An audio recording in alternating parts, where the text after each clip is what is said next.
Hi everybody, I'm Cecil Lenzon, Government Accountability Reporter with the Fort Worth Report, and I'm here today with Allison Campolo, Chair of the Tarrant County Democratic Party, and Tim Davis, Chair of the Tarrant County Republican Party.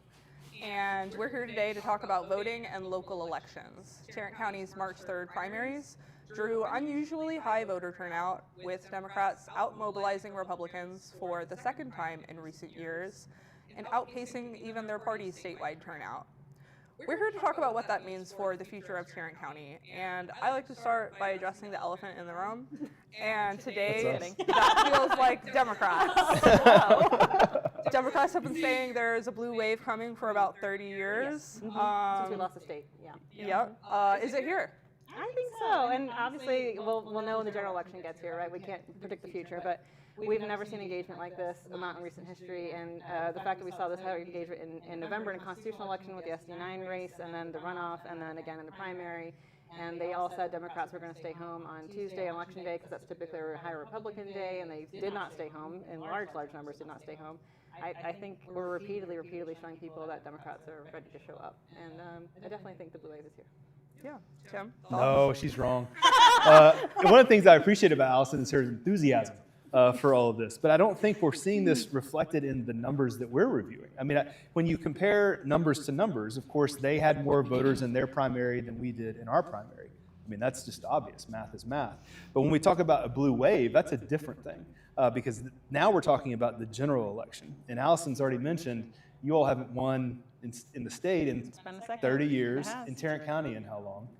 Same. Yeah, and so we're up against some historical precedent that I think we're not seeing the structural things that we would expect if there was going to be this big crashing blue wave in Tarrant County. Comparing primary numbers, Cecil, you and I have talked about this before, comparing primary numbers isn't really apples to apples. Our primaries were not apples to apples. And so I think trying to extrapolate anything from those numbers, it gets pretty difficult pretty quick. Yeah, no, absolutely. And I think to that point, we all know primaries draw low voter turnout. Usually they're lower interest, generally just the more engaged voters or maybe the more hyper-partisan members of party will be clued into the primaries. But again, as we saw with this election, there was a lot of interest. And I'm curious, kind of to your point, Tim, what other kind of structural things would indicate to you that the blue wave is here? What's currently missing from that dynamic to say that there's a wave here? Yeah, I think, first of all, they need to have stronger candidates. I think if they had some stronger candidates. Getting saucy. So, well, think about your county judge race, for instance. Your county judge race, you had a member of the Commissioner's Court. You had a guy who was withdrawn and a guy who is suing both you and me right now in that race, right? Yes, that's right. Who drew 11% of your primary vote? The guy who's suing us right now. The guy who had withdrawn from the race drew 25% of your vote. And so I think we would see a whole-scale support all of a sudden. That'd be the first thing, behind coalescing around a candidate. They didn't see that, at least at the county level. When we look at the state level, what happened in Tarrant County, in our primary, Senator Cornyn won, I think, 45-ish% of our primary. Representative Crockett won about the same percentage of Tarrant County voters. Cornyn wins Tarrant County, Crockett wins Tarrant County. Crockett lost the state. And so we're seeing a level of local enthusiasm, that's what we talked about before, that's different than what's happening statewide in Tarrant County. And so I think that's important because it's showing that in some ways, the folks that showed up and voted in their primary are a little bit different than who may have voted in the Democrat primaries around the state. It's a different type of voter. It's enthusiasm probably isn't even the word. It's just a different profile for what we would expect to see in a blue wave, coalescing around candidates in a large amount of unity. We're just not seeing that at the moment. Mm-hmm. Allison, do you want to respond? She disagrees. I have so many thoughts. I'll try to keep them to just a couple minutes. Well, I think it's an interesting narrative that the voters are different kinds of voters. I do want to start out and just say that we, for the first time in a long time here in Tarrant County, and I'm sure Tim knows this, and I know I've talked about this with Cecil and Drew, Tarrant County has long been the county with the lowest rate of voter participation of any urban county in the United States for years and years and years and years. And the fact that we just outvoted some of our sister counties with very similar demographic profiles, like Bear and Harris even, the fact that we're on par now with Travis and Dallas in terms of voter participation rate is huge. And I think we're seeing that repeatedly in high turnout relative to the kind of election. So we saw high turnout relative to the election. We saw high turnout too in the May 2025 races where we beat all the GOP candidates. We saw high turnout in November and January and March. And the fact that we're seeing that over and over again, I think, is a real pattern and a real demonstration that these voters are here to stay. We also, to your point about our county judge race, I also want to call out the only reason that we had an incredibly, the Republicans decided to do a mid-decade gerrymander, both at the commissioner level and at the congressional level. And so the fact that our Commissioner Simmons got over 60% of the vote with a sitting congressman in the race is tremendous to her credibility and her likability across this entire county. And I have no doubt that she'll win in November. No, you withdrawn from the race at that point. Yes, but because the election code was rewritten by a Republican in 2015, he couldn't get off the ballot. So even though he withdrew by December 15th, he still couldn't get off the ballot. Well, you know that he could have. I'm going to jump in here and say that Mark Vesey was on the ballot. And that's the end of that sentence. He was like, this is not the fight, Allison, stop. Okay. But there's a lot to unpack there, and I Yes. want to talk a little bit more about enthusiasm, because that seems like the underlying thread here is we saw a lot of enthusiasm in the primaries, and the question is, how does that enthusiasm in March translate all the way to November? There's a long time from March to November. So my question for you each is, how do you build and maintain that momentum so that it translates into wins in November? That's the critical question, right? So Texas is addicted to voting, so we do have at least 3 more elections between now and November. We have the municipals, the primary runoff, where we both have several candidates in Tarrant County, and then the municipal runoff. So we have some practice votes to keep people engaged. But that said, we have to be so intentional about meeting this moment. So we can't just say oh, Democrats are highly engaged, let's just go vote in November and we're good. This is going to be a very active exercise for all Democrats. And I know the county party is ready to meet that moment, and so is our state party. They're both under relatively new leadership, but leadership which is very experienced in turning out the vote. We're very competent organizers with a ton of experience in this field. And I think that's true also for our allied organizations, our community leaders, our candidates, our incumbents. And I think a lot of Democrats are really flocking to Texas and noticing that this is the moment to jump in and make sure that these voters get contacted. So a lot of the low voter engagement here in Tarrant County has been just low investment in infrastructure into Democratic voting machines, and now that investment is here. And so I think we're ready to turn this engagement in March into a blue wave in November, with that very intentional investment into effort. Thank you. Yeah, I think she's making a fantastic point. When you put March into context, you have to go all the way back to November to the the constitutional election, the SD9 runoff. So we went from November to January 31st. You'll have to help me with this timeline, although I have it in our notes. To January 31st. In there, I think we also had some local elections, maybe Grand Prairie, another city had an election. And then we rolled to the March primaries. We'll have a runoff in a few weeks. Yeah. We'll have municipals in a few weeks. I mean, you say it well, we're constantly voting in Texas. For better, for worse. Which is good, but I think what it leads to in some ways is a lack of enthusiasm of, here we go again. And so it's our jobs with our various bases, but then also to talk to our county to make sure that we explain why this one is important. The one that we're in right now is important. It's always important. We've done that well. I think we'll continue to do that well. I credit Allison. They've turned out people lately, and they've done a good job with that. And so we have to continue to do the job that we've done. We've got to improve it through some things that I will talk about, some things I won't talk about. But just by being smart with data, just by being smart and talking to voters in the way that we communicate to voters. We've got to talk about the stuff that's important to people, not the stuff that's important to us. And that's going to make a big difference, I think, in what we see as we go to November. Mm-hmm. Yeah, I want to talk a little bit more about something from both of your points about how there's just a lot of elections right now. It's a running joke here that I'm just going to be covering elections all year.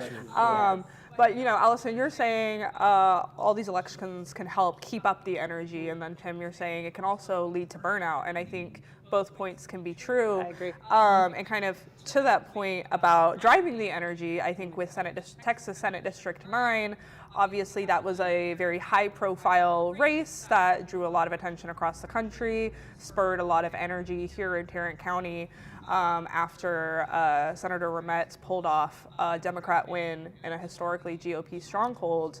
And so when we're talking about balancing the weight and the duty of so many elections and getting people out to vote in each one of those elections, but also at the same time not burn them out, how do you balance those two competing dynamics and work to not just get people to the polls, but get them engaged in local politics? Is it my turn? Is it Tim's turn? Tim, why don't you Tim's start? turn. I'm sorry. Yeah, it's a great question. We're the two chief volunteers for our parties. We were talking about that beforehand. The role of county chair is unpaid, and you're kind of the head organizer of your party's efforts in the county. And so I think if anybody is feeling the squeeze of the election calendar, it's these two folks right here, because we are responsible for organizing these volunteers. We are responsible for making sure the election that we just had, every one of those poll workers is appointed by me or appointed by her. And that was hundreds of people. And so it's a daunting task in a cycle where we're always, to your point, Cecil, in an election. And so I think a lot. I have two small boys, and I think about like whenever they are sick at night, I know that I tell myself I need to save my energy because I'm going to be up all night with them at some point. That's what I've been telling myself as it relates to this election calendar as well, and telling our folks is that we have to save our energy as we're going through this. This is going to be a long year. It's a marathon. Because we have an election this weekend in Tarrant County. Grand Prairie has a special You're right. runoff election. Yeah. And so we're constantly in this cycle. If we're not saving our energy and being smart about what we're doing, being smart about how we're deploying volunteers, we're going to burn out. And I think we're seeing some of that already on both sides because of just how much is required in the way that we do these cycles. And so I think being aware of it is going to be the first thing that we're going to have to do just in terms of managing our time and our resources, but also realizing what's at stake. I mean, in some ways we agree on things, and in some ways we really disagree on some stuff. And so that's the fundamental nature of partisan politics. That's why it's a good system in some ways. And so for us, for both of us, I mean, we're going to have to remind our folks why they're volunteering as well, as much as needing to conserve and manage their resources about it. Yeah. I know it doesn't make good TV. I agree with those things. But the other thing too that I want to call out is it also provides, if you're smart about it, it provides opportunity for expansion. So, one thing specifically, I can only speak to Democrats in this, but we have a lot of expansion to do in Tarrant County. We have a lot of Democrats who live here who aren't engaged yet. They just haven't been contacted before, or haven't, believed that they could be a precinct chair or a poll worker when they absolutely can be, and they absolutely are qualified to do that. And so, if we're having election after election after election, if we're burning out our regular staff, our regular poll workers, volunteers, a voter engagement team, then it's time to start recruiting more and new and grow your party and grow your voter base. And we have so much room to do that here in Tarrant County that, if we're going to constantly be going to the polls, then let's start reaching new people. And so I'm excited to keep going with that expansion. Mm-hmm. Yeah, and I think when we're looking at the Texas Senate District 9 runoff, again, I think what also, of course, stood out as particularly noteworthy in that race and with Senator Rametz's win was that he overcame a very, very well-funded opponent who came in with very high endorsements from President Donald Trump and Republicans down the ballot.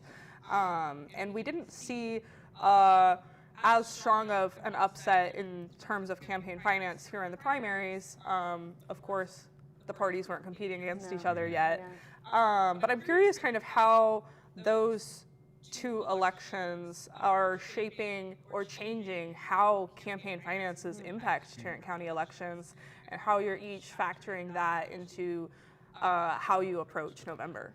That's a really good question. So, one of the things, and a big takeaway from the SD9 race was just that Democratic dollars are very efficiently spent, right? So if we have a county full of Democrats who are ready to be activated and ready to be engaged and they just haven't gotten there yet, then it's much cheaper to get them out to the polls than it is to try to persuade somebody to change parties or to get somebody who's just very vehemently against voting. it's much easier lift to say, hey, I have this great candidate, let me tell you about him, and here's how and when to vote. And that doesn't take that many conversations. And so each dollar goes a lot farther. And so I think that in particular in this county and maybe in the state, as Tarrant County is a pretty good reflection of the state in general usually, that Democratic dollars can be very easily spent and very efficiently spent to go farther, knock more doors, talk to more people. And I am curious to see what happens in the general election. I know when we've put up really good numbers, great candidates, we are still outspent at least 2-1 statewide by Republicans. And obviously we didn't win statewide in 2020, like when I'm talking about when we were well funded. And so I'm curious to see what the funding game will be. That said, since we did have such a big upset in SD9, we are seeing a lot more funding coming our way into the state and into the county. We've historically seen a lot of Democratic donors donate outside of Texas and outside of Tarrant. Even if they live here, they're donating their money outwards. And now not only are we seeing them keep their money here at home, we're seeing donors donate into Texas or outside of here and into Tarrant. And so I think the funding game will be really different come this general election, versus previous cycles. Yeah, that's why I disagree with your thesis a little bit, because the parties spend money, raise money, comparing Taylor or on Taylor's behalf. Because typically, I think that's Allison's point, that's how they have done it. Third-party groups come in support of a candidate versus donating directly to the candidate. And we certainly have third-party spending on our side, but by and large, folks give directly to candidates on our side.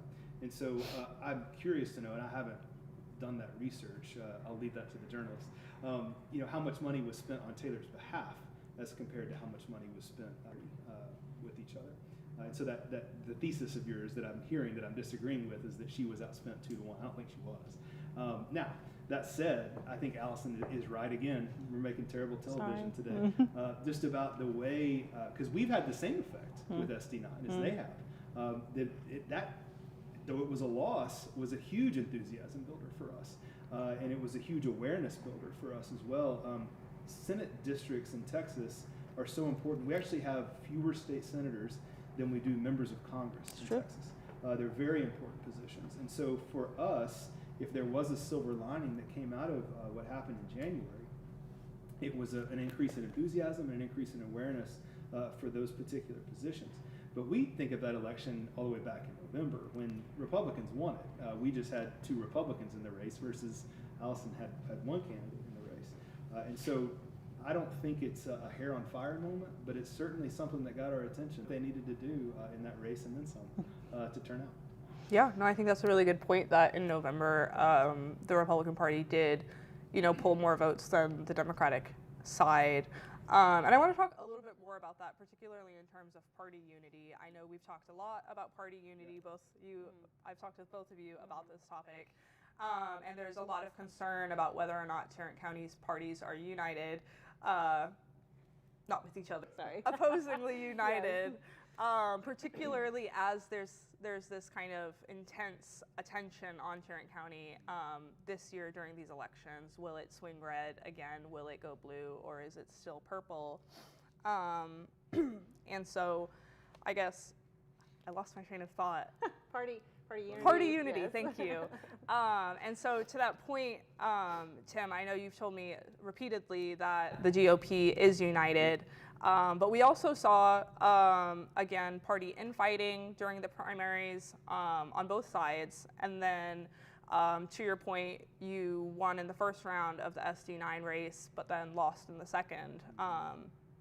Where does the party stand today in terms of unity? And what's your strategy for keeping that unity heading into November as races become that much more important? Yeah, no, it's a great question.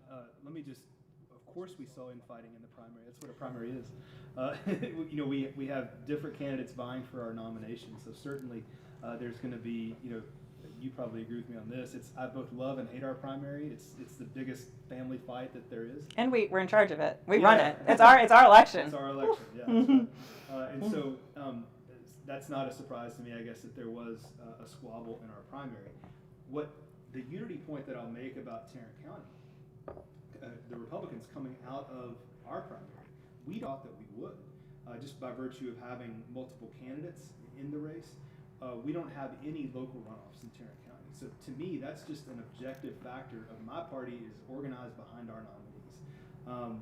And runoffs happen. I mean, it's just sometimes it's a function of math. But even in an Arlington House race where we had 5 candidates, Republicans coalesced around one nominee, and we have no runoff over there. I think that's a strong symbol of what we're doing and how we're focused going into November. And that's I guess just the other part to that is now we're able to focus on November. You guys you were telling me before, you have a few local runoffs. We have 3 locals. Well, we have 2 locals, 1 congressional, and 2 statewides. Yeah. And I think you have 1 congressional and 4 statewides, we right? have 2 congressional runoffs. In Tarrant? In Tarrant. Oh, okay. They're very kind of... they're not the majority of the county. That's right. There are a few precincts. And so not even everybody in Tarrant will vote on those, Yep. For instance, as they would for like a judge or something like Yeah. that. And so for us, that just allows us to focus everything towards November, which that's what we're doing right now. And then we have our ballot. That's the other beauty of it. We have our ballot now. We know who our nominees are. And so you'll start to see a ton of support from our precinct chairs, from our stakeholders, from our donors start to coalesce around that ballot.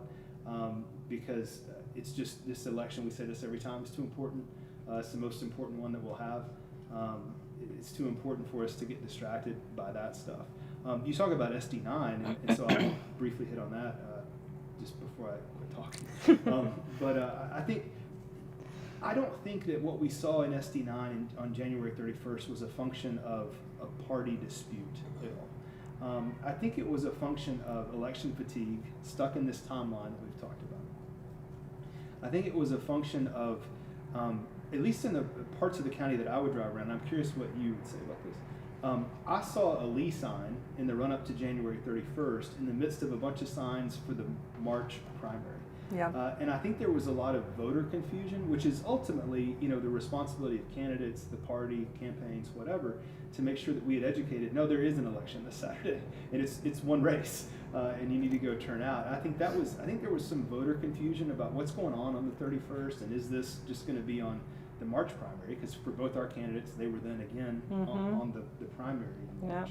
Yeah. And then I think it was weather. And those aren't just, I'm not making excuses about that. I'm just trying to understand it in context of why Republicans did what they did and why the Democrats did what they did.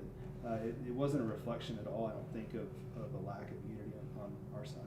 Yeah, no, absolutely. And I think to that point, again, voter confusion, hard to keep track of. A great time to remind everyone to subscribe to the Fort Worth Report to stay up to date with local elections. You do good. You got educate people. Thank you for that. Yeah. But to turn the question to you, Allison, just slightly differently, to Tim's point, you do have more runoffs than the Republican Party has. Is that an indicator of a lack of unity to you? And then, of course, I just want to let you respond to anything that Tim said. I think it's a lack of unity. It's a preponderance of great candidates who did a great job reaching out to their voters. They talked to their voters, and their voters came out for them. And because we had more than 2 in all these races, it ended up in a runoff, and that's okay. I mean, that's the election process playing out. I think statewide, Republicans might have, I don't know about local races. I know they have 10, we have 8. And then they have more statewide offices, Attorney General, a few others. And we only have Attorney General and, now I'm blanking. Not Comptroller, is it? No, it's not Comptroller. Anyway. Ignore that. Yeah. We have a couple of statewide, and then we have, oh, my gosh, I'm like right there. Lieutenant Governor. Thank you. There we go. My brain finally, see, I don't have notes, so. My brain finally delivered. I apologize. Anyways, I don't think that runoffs are really an indicator of party unity or division, personally. I will say, though, in terms of party unity, that I'm really excited about what I'm seeing with the Democrats, which is I think, Democrats have been working Tarrant County earnestly for the last 30 years, and all credit to everybody who's been working this county and the state.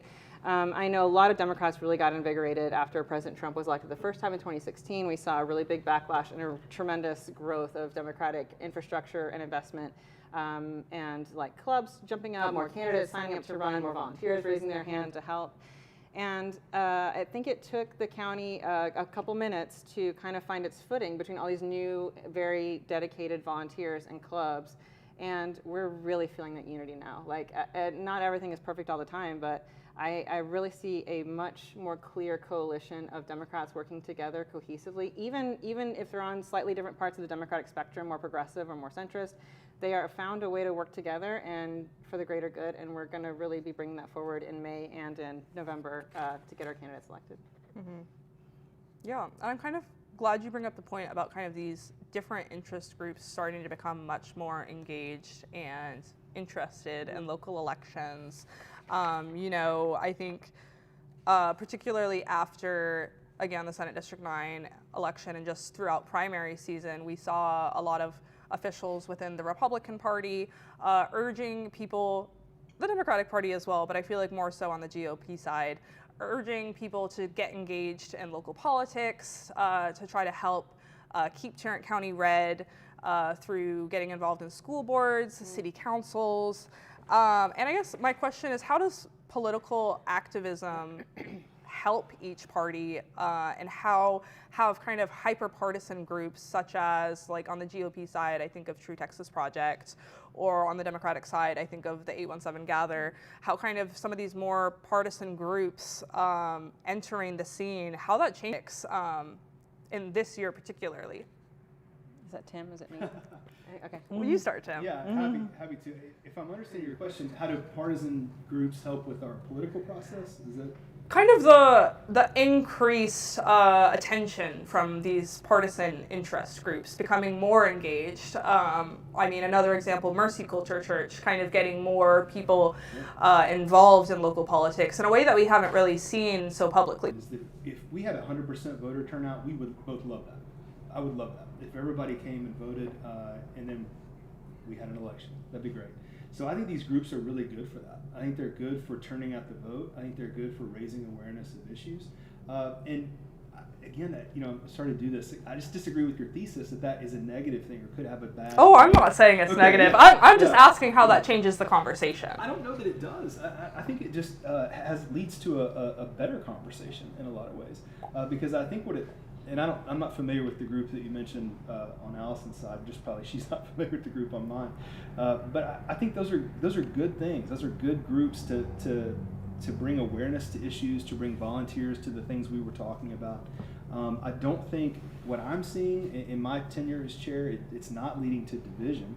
It's certainly leading to a more robust conversation, which I'm always for and always happy about, especially as it relates to these matters, public policy, and getting engaged. So, rephrase the question before I just go on pontificating. Please rephrase the question one more time. Yeah, the question is just kind of how, as more people are paying attention and getting engaged in local politics, how are partisan interest groups getting more engaged? How is that changing the conversation of local politics? So I think there's such a big space for so many different interest groups, and whether you're more general and broad, whether you're on some end of the spectrum inside either party, there's so many different facets that are so important. And so, people like to say they don't pay attention to politics, but politics pays attention to you. That is a fact that everyone needs to know. Everything in your life is affected by who you vote for and who's running the show, whether that be your city council person, your school board member, your commissioner, your state rep, who I'm sure most people don't know the name of their state rep, your congressman and your president. Every single person represents you matters. And so all these special interest groups, whether they be far left, in the middle, far right on his side, then they're bringing attention to certain facets that matter. Nobody, except for maybe Tim and I, nobody can deal with every single thing that's happening all the time on every end of the spectrum. Nobody. And so the fact that people can have these interest groups or postcard writing clubs or newsletters coming to them, keeping them informed of a thing that does matter to them, whether it be making sure their neighborhood has safe sidewalks, or their school board isn't banning books, or their congressional person is not trying to ban DEI, whatever it is. The fact that they can have that special interest group speaking to them and helping them be engaged in that thing, that's how we kind of move forward as a society and make sure politics is not ignoring you, and you are not ignoring politics. It's the only way, since most people, work a job and have a family and cannot do politics full time, it's the only way, I think, for society to meaningfully engage is by having these special interest groups. And I, for one, am super grateful for them. Thank you. And I think when we are looking at kind of this grassroots grassroots level politics, one thing that was super interesting in this primaries was the PAC funding in some GOP precinct chairs. I think that took a lot of people by surprise. Yeah. My beat partner Drew Shaw had a story exploring what was going on with these. Good story. Good story. You heard it here first. And so political science professors had told Drew in that story that, you know, this is an indicator of the politicization and partisanization of local politics. And how do you, so when you look at this PAC that I think we still don't know who is running this PAC, coming in and funding these very, very hyper-local precinct chair seats that most voters don't even know exist, let alone what they are. How does that change the game, and how do you even strategize to address something like that? Is it something that needs to be addressed? Well, can I go first? Yeah, this is we didn't have $200,000 in our precinct chair races. I think let's zoom out just a little bit. Yeah. So like if you didn't have a contested precinct chair race, the very bottom of your ballot, not the propositions, but the very bottom of your ballot were these two folks right here, who both ran unopposed, by the way. And I think that says more than probably what happened at the churn of a precinct chair level.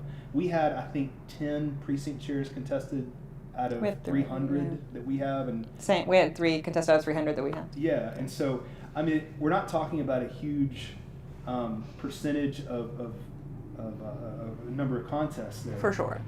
And so I think we got to put all that in perspective. Yeah.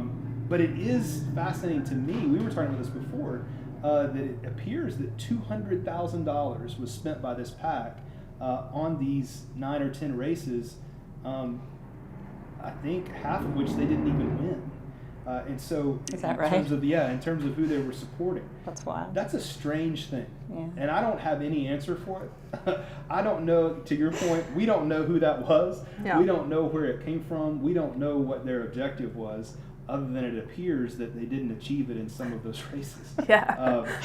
We would have preferred they spend that money elsewhere, I think, because my view of the precinct, and this is something I'm sure we agree on, my view of the precinct chair position is that it is the most local, most important, most granular part of this process, and it shouldn't be subject to outside influence of money from El Paso or wherever it came from, especially here in Tarrant County. I raised a total of $100 that I gave myself for this race. You're probably the same. Yeah. And so that's how it should be. Yeah. And so I am critical of a PAC that would come in and spend hundreds of thousands of dollars and yet not tell us who they are or raise their hand or identify their role in the process. I told that to Drew. I think he wrote about that in his good article. And so I don't know what you're experiencing on your side, but here in Tarrant County and in the Tarrant County Republican Party, we're very happy to be a local party that's doing local work. I would be really annoyed if somebody spent $200,000 on precinct chair race and didn't give me any of that money to turn out the vote for the whole county. That would be very frustrating. What a use of money. I really have, I can't, this is such a weird thing. I have no comment. I have no idea, and it is very strange. And the fact that we still don't know who it is or why it is wild. Did you have anything like that? No, we had, like I said, we had 3 contested races, but they kept it very local. The precinct chairs funded themselves or whatever. Yeah. And the results were fine. It was just not, they're contentious. This is so strange. And so now I guess we get to see, is it going to show up in November? Is that PAC going to keep going with something? And what's their next agenda, So it is the most fascinating mystery in Tarrant County the fact right that the now. Democrats And were if you getting have any leads. It was like when I'm getting text messages about Republican precinct chair races, something is weird. I blame you for it. I wish I had $200,000 to blow on Republican precinct chairs. I figured that you would probably spend it elsewhere. Yes, that's crazy. And if you guys want to blame me, that's fine. I'm very good at taking the blame for things, but that's crazy. Wow. Mm-hmm. Wild. Am I right about that number? Is that what it was? That's what I heard too. I believe so, but read Drew's story to know for sure. Right. Switching gears a little bit, hand counting. It keeps coming up in conversations around election integrity. In Tarrant County, we've heard a lot about election integrity elections at any point in time, but also particularly now when the county's political makeup is in the balance and potentially a blue wave is coming, they're saying. So I guess I'm curious, you know, a lot of parties and counties backed off of hand counting this year, the GOP included, citing logistical concerns and just not having enough manpower because it takes a lot of work to hand count primaries. And then we saw, looking at the Senate District 9 election again, that the county conducted a full hand-counted audit of that election because You it wrote was. that good story. Thank you. One race, 2 candidates, Easy. super So election easy, yes. to audit. Right. And so the elections administrator told me he wanted to do that to show people that our elections are secure. This is kind of a long lead up, I'm sorry. But what that audit found was that the machines were 100% correct, is what I was told. And the only errors identified during the audit were the ones that the counters themselves created as they were doing the counting. So I guess coming out of that audit, how do both of you see the future of hand counting ballots in Tarrant County? Yeah. You can go first. Thanks. I was like, I'm burning with numbers right now. You can tell I'm vibrating over here. Okay, so Allison's like, me. Yes. So I just want to set some context to the manpower. You alluded to it, and to the manpower required to do a hand count in a county as large as Tarrant or Dallas or some of our other neighbors. We just had to employ almost 2,000 people to run the primary on Tuesday, and that was using machines. And that was 2,000 people to do that on Tuesday. And we had long lines, and it took until today to count the vote. They were still counting votes until we go canvass it today. And so I am flabbergasted that anyone would try to hand count. And it took how long? 2 weeks to do the hand count audit for just SD9?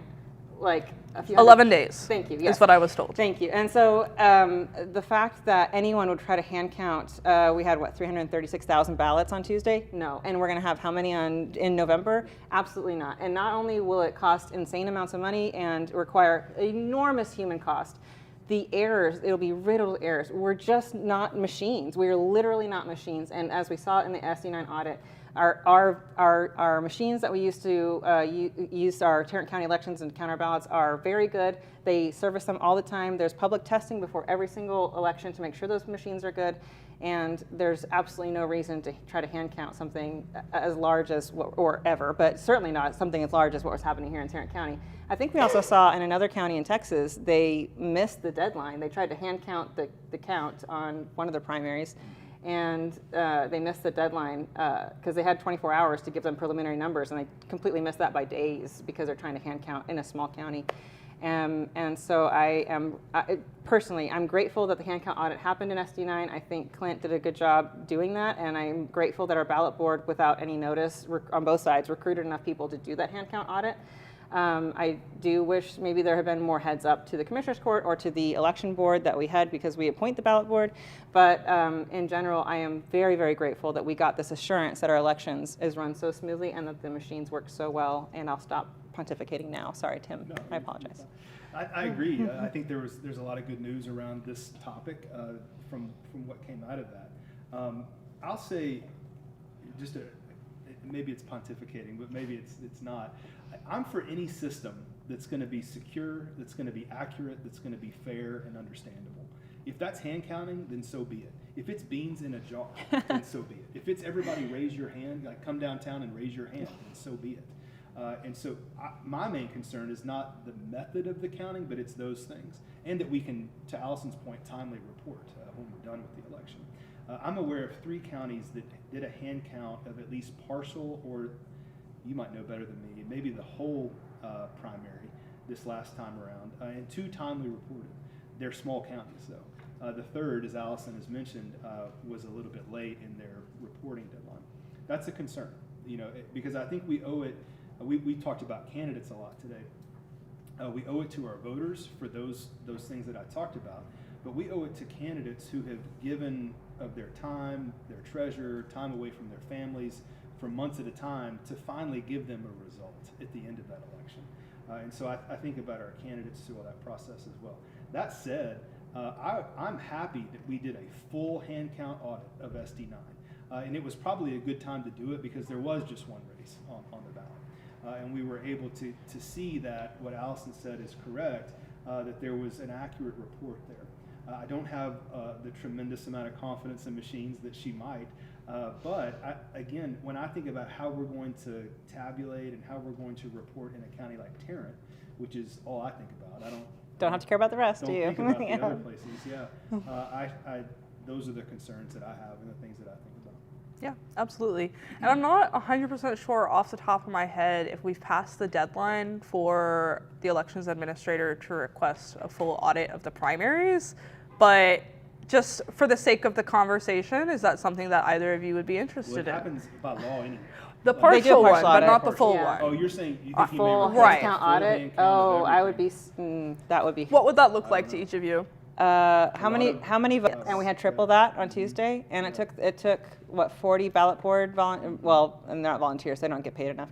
It took 40 ballot board members to almost 2 weeks to count the SD9 audit. I mean, this would be an insane human cost, and they introduced errors when they were trying to do the audit. It would be for no purpose. They always do a partial audit. Well, the benefit, I think, to it, though, this is where we'll disagree, I think, on a limited portion on this, is it, it's a bigger issue on my side, I'm assuming, than it is on yours. Politically, you mean? Yeah. But what happens when we do something like that is it instills confidence in the larger process. And so I'm always for anything that's going to do that. That is, because I think of all these folks that we're going to spend all this time and all this money convincing to come vote in November. I want them to go into that booth and know that their vote is going to count and it's going to be counted accurately. And if they have a doubt in that process, that's a failure somewhere.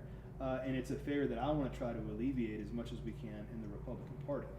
That said, to do a hand count on the scale of a Tarrant County style hand count, I saw estimates that may take, even for our primary, up to 6,000 people. There's enthusiasm for that on our side. There really is. I mean, I don't want to hide that at all. There's enthusiasm to get those folks there and to do that. And I think we'd be able to do it. We've got to do it, though, in a way that still meets those other requirements that I talked about, that we're doing it securely, accurately, timely, and so on. And that's where I think that's the tension that we're always going to have in this discussion, is being able to find the folks to do it in a way that still meets those other goals. And I will say, if there would be a full hand count audit, which I am not in favor of, I would hope that it would come before the Commissioner's Court or the Election Board or both in order to do that, just because of the enormous human capital required to do Just such a thing. The amount of volunteers. and Yeah, everything yeah. that's And I mean, you have to appoint every single member to ballot board in order to count all those ballots, and they have to be, appointed by us and approved by the whole board, and the cost and the whole thing. So I hope it would be above board, if they want to go that route. Mm-hmm. Yeah. Looking at, again, the number of workers it took to man the primaries, 2,000 workers. We heard, of course, there were some scattered minor incidents with voting machines, and just kind of, making sure the election ran smoothly was, of course, a whole process. And I know I had done a story, of course, about how both parties were experiencing a shortage of election workers. The county needed more workers, and that's not something that is unheard of in a county of this size, for sure. But I'm curious, and we've talked about this before, so humor me, but I'm curious kind of why the energy that we were seeing at the polls from voters wasn't translating into voters wanting to work the polls, and what the approach is heading into November to have a robust system of workers staffing these polls and just doing all of the things that need to be done, whether that's working the polls on election day or hand counting ballots, if that's where the parties end up going.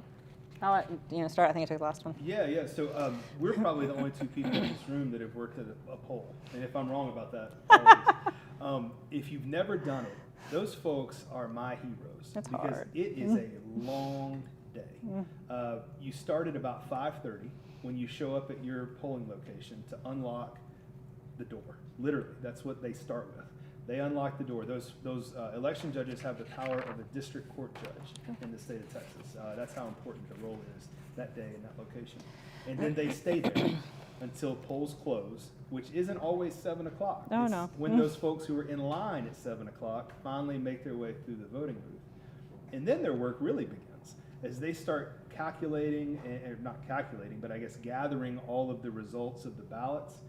and then transporting those to a place so that they can be tabulated and uploaded online. These folks are working probably 20-hour days at some of these larger locations. And by and large, this is probably true on your side as well, these are folks who are retired, because who has a 20-hour day that they can just give? On a Tuesday. On a Tuesday, right. And so that's why they're my heroes. They are the people who make that election work and run. And we all owe, everybody that votes owes them a debt of gratitude for doing that work, because it is a long, hard, rough day. You were too. I was talking to our folks 10, 11, 12 that night. Yeah. Who were still in the process of doing all that we're talking about. So, as Allison is talking about, start doing some things to make it easier on them, to make that day a little bit more smooth for them, because it's just a tough thing. So enthusiasm is one thing, but when you tell somebody, hey, here's what's going to be involved, all of a sudden I just got real busy that day. And, it's like if you're the guy in your friend group with a truck, you're the one who helps everybody move. It's the same deal. And so I just can't thank those folks enough on both sides for making that election run and be a process. To your point about just workers, it's not unusual for us to be we were both filling last minute spots right the night before. That's not unusual. But I think what we need to make more usual is just make that day smoother for them. Yes. Before I actually answer the question, I want to say a big debt of gratitude to all of our election judges also, in addition to everything Tim said, for helping each other out. Democrats saying the Republican judge helped them, and I know vice versa was true as well.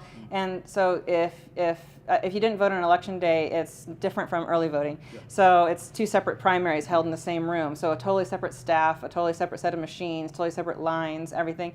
And so I know in a lot of locations, both parties were helping the other run the machines, fix jams, make sure know what to do, when to do things. And I know we had locations where Democrats were checking in Republicans, or Republicans checking in Democrats, because we were missing a judge or a clerk or something in particular places. Like the bipartisan effort was really tremendous, and it was really a day about voting no matter what party you're in, and I'm really grateful for that. I will say, to actually answer your question, in addition to what Tim said, we don't pay our poll workers enough. So our clerks get $15 an hour, our presiding judges get $18 an hour, and if you're asking anybody who's not retired to take off work to work a 20-hour day, it's not enough. They're taking off work to take a pay cut, and we see a lot of struggle with anybody between the ages of 18 and 60 helping us at the polls for that reason. They say they would be happy to take off work if we could supplement the income. And in our surrounding counties and other large counties in Texas, they pay them quite a bit more for that work. And so that's one thing I'll definitely be bringing to the Commissioner's Court for the next round is, can we increase poll worker pay? Because this is just a crazy job to try to do for very little money. And to also Tim's point, most people don't know this, by the election code, by law, the judge has to stay there the whole day. It's not because this person's that dedicated or somebody just asked them to. That's the law. So they have to stay there from 5:30 a.m. to 10 p.m. or midnight or whenever they get done. And that is just too long of a day to work for low pay. So I'll definitely be asking Commissioner's Court to help us out with that. Mm-hmm. At this time, we're gonna switch gears and take just a couple of questions from the group, the live stream. There are a couple questions in the chat. Is there a way to discern whether or not votes were definitively for a candidate or used as a mechanism against a candidate? I think I understand the question. Is it okay if I start? Take a bite. Okay. Yeah. So we both experienced this, and I hope I understand the question right. We're actually talking about people switching parties to vote against the other person's candidate they don't like. Okay. That's what I thought they were talking about as well. So in this conversation, be like, voting against Paxton or for Jasmine or whatever. And so even though you're Republican or Democrat. So in Texas, we don't register by party, so there's not an official way to know. And same thing when we try to dissect the SD9 results. If you say you know for sure who showed up, you just don't, because all we have is primary voting history. And since people switch parties when they vote in the primaries to vote against who they consider the evil candidate, it makes it very hard to discern the data. So all we have to go off is primary voting history, and then you see these slivers of Republicans showing up in the Democratic primary and vice versa. That said, I think the most recent figures I saw said maybe 1% to 2% of the voters in both our primaries came from the other party based on primary voting history. So to me, that's not very many. And if they're trying to do these crossover votes, or I have the people with the Republican voting history in my primary have just been voting against Republicans they don't like, and now they came back to my party to vote, and vice versa. And there's just no way to know, like. Yeah, no, yes, I think that's right. And if I'm understanding the question the same way that she is, just to put some context to it. So I think when we looked at March data, which is available now, it's out there, we're going to canvass today, that will be the final bookend on this primary. We see that about 98%, and this is really rough numbers, but 97, 98% of the vote in both of our primaries were already voting in the general election. So that's what that tells you, first of all, is we're not really turning out a whole bunch of new voters. So this idea of, oh, we have this blue wave of enthusiasm that's rolling through. I think what was happening is a lot of those folks were voting either in my primary before, or they were voting in the general election, but for the Democrat, if that makes sense. When we talk about new voters who just had no voting history at all, Allison's right, it's a percentage, it's maybe 2%. When we talk about crossover, we see some of that as well, but again, it's a small percentage. And so that's why we paid attention to, because let's say that Allison had turned out 50% of her vote was already voting, but 50% had never voted before. I would have a lot different things to say today than what we've been talking about. So I think she's right. Structurally, the way we do it in Texas kind of muddies the data a little bit. But I think what we're seeing is a reversion to the mean in a lot of ways. Yeah. I do want to make one comment. We did have a larger than usual number of people voting in our primary who only have general election voting history, which is really interesting. And I don't know how that What's your theory on that? Well, I mean, there's easy to say that they're really motivated by some of these primary candidates and they really want to have a choice. Instead of just voting for whoever shows up in November, they want to have a choice in the primary, which is cool. Yeah. But since they have only general election voting history, that means let's see what happens in November. Does that play out again and say people with no voting history, to your point, will now show up in November because I had only general voters show up in the primary? To be determined. Yeah, and I think that's the thing you and I are going to watch between now and then. Yeah. Because you all turned out a larger number, I think, because you had a more interesting Senate race than we did. I mean, I think that's pretty fundamental. So when I go back to talking about we didn't have an apples to apples primary, in my primary for U.S. Senate, we had two conservatives running against each other. There's personality differences there for sure, and I think there's some, there's even some minor policy differences. You all, for the first time, even Beto didn't have a primary opponent, right? He had like 6 primary opponents, but it was one of those where he was the main guy out front. A real primary. He was the main guy out front. You all had what I viewed, and you probably disagree with me a little bit about this, but you all had kind of a fundamental disagreement among your two Senate primaries. They're very different candidates, and very exciting candidates, but they're very different candidates. And I think that's what drove a lot of your turnout locally, which is what we're talking about. Yeah. And so I think that's why to kind of bring it back to where we started, that's why we see a lot of numbers where these were general election voters that showed up in the Democrat primary for the first time, because for the first time in a long time, they had an interesting primary at the top of their ballot. I think all our primaries are interesting. I disagree with Tim. Moving on, just one more question, I think, from the audience. This one is addressed just to Tim. Sorry, Allison. I'm offended. Okay. Does Judge O'Hare represent any values the County Republican Party does not agree with, i.e. cutting polling places and suppression of public comments? Yeah, I mean, I disagree with that thesis entirely as well. I think what Judge O'Hare stands for is well-run meetings that are orderly, that are not prone to disruptions or interruptions. And I think Judge O'Hare recognizes the reality of what we've spent an hour talking about right now, which is these elections are difficult to run, and that these elections, we have polling places on both sides where we might have 10 voters show up, and that's an expensive gambit to operate a polling place that long. And so I think Judge O'Hare recognizes even what Allison has been talking about trying to get to an efficient process where every vote is counted and everybody has an opportunity. Yeah, we're about at the hour, so this wasn't a debate per se, but I want to give you each your closing thoughts. Closing arguments now. You know, if there's anything else that you just really wanted to talk about that we haven't had time to get to yet, or just kind of your last final thoughts heading toward November. If you want to start, Allison. Oh gosh, now I have closing arguments. Well, didn't plan on that. I do have an overarching thought, which that I think Tarrant County is really on its way up, and Texas is on its way up. Cecil alluded to this earlier, but I think Texas saw about a 200% increase in the primary turnout versus 2022, and Tarrant County saw about a 300% increase in that same number. So I am very excited for our next elections. I know we're going to come hard in the May municipal elections for our candidates, and then we'll be back in November for our general. And I think we're going to be working very hard, making this very intentional, and really meeting this moment where we need to. And we'll see those voters in November. No, my closing thought is just let's do this again. Let's get together and talk about this stuff. I think it's important. I love living in Tarrant County. I know everybody here does because we have things like this. We have opportunities like this. We're going to have a great opportunity in November to really define what we're going to be about for the next few years. And I think that you'll see our party really engage. You'll see the Democrats really engage on that because it's so important to keep this place the great place that it is and to make sure that it's still a place that we want to raise our families and work in our businesses and go to school in for years and years to come. Absolutely. Thank you so much both for participating. We're super grateful to have you here. And Tim, if you're down for another one, we're down for another one. We'll see you all again after the next elections. I was given another question that I'm not going to ask. So sorry, my friends.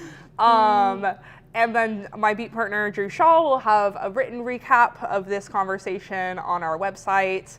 And the conversation will be available on our YouTube stream at the Fort Worth Report. And then if you have any questions about local elections or experienced any issues casting your ballot in the March primaries, reach out to hello@fortworthreport.org because we're super interested in looking into voting issues and just planning to keep covering local elections extensively. But with that, I think we are at an hour. Thank you so much. Thank you for having us. Thank you.